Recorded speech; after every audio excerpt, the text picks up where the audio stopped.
Hey everyone, welcome back. Are you opening the Polymarket and getting stuck on a completely blank white screen that never goes away? This is a known Polymarket bug that happens after app updates. Here's the fix.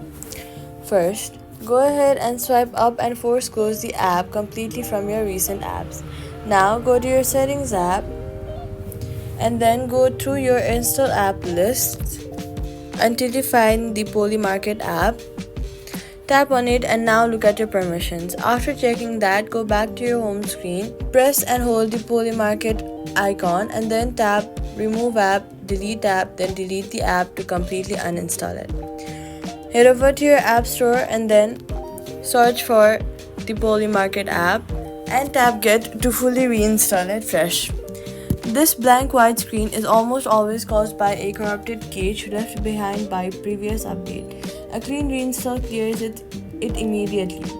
After reinstalling, go to your settings, then go to general, go to software update and confirm your iPhone is on iOS 18 or later.